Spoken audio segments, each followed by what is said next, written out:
Welcome to mark TV.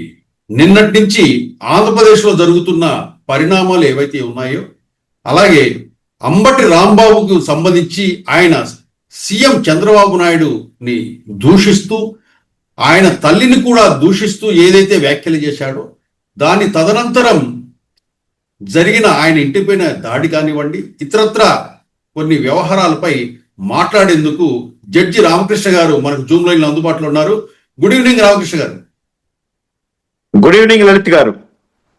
Sir, మీ ఆంధ్రప్రదేశ్లో నిన్నటి నుంచి జరుగుతున్న ఏదైతే రచ్చ ఉందో, ఆ రచ్చకు కారణం అంబటి రాంబాబే అని మనం అనుకోవాలా? లలిత్ గారు,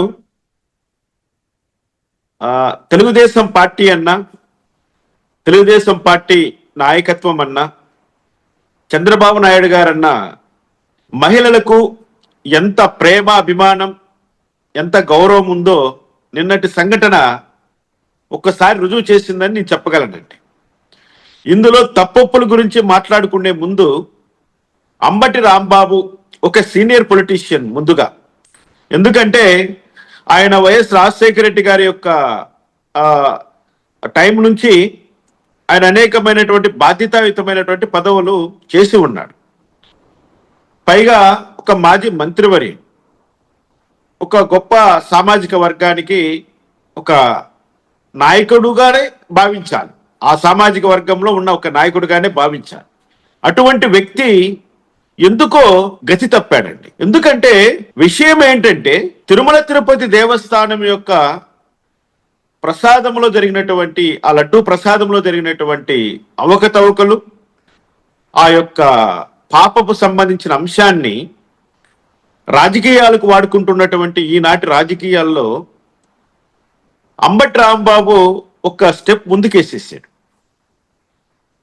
తన రాజకీయ అనుభవాన్ని కాకుండా తనలో ఉన్నటువంటి ఫ్రస్ట్రేషన్ని ఆయన నిన్న చూపించాడండి. ఇక్కడ నిన్న పోలీసు వాళ్ళు ఆయన కరెక్ట్గా చెప్పారు.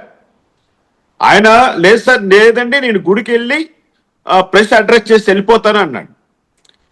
అప్పుడు పోలీసు వాళ్ళు ఆయనకు ఆ మాత్రం పర్మిషన్ ఇచ్చారు.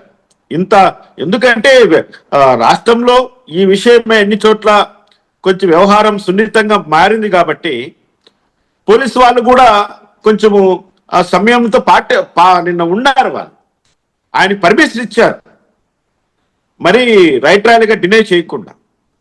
కానీ ఆ అవకాశాన్ని ఆయన దుర్వినియోగం చేసుకున్నాడు.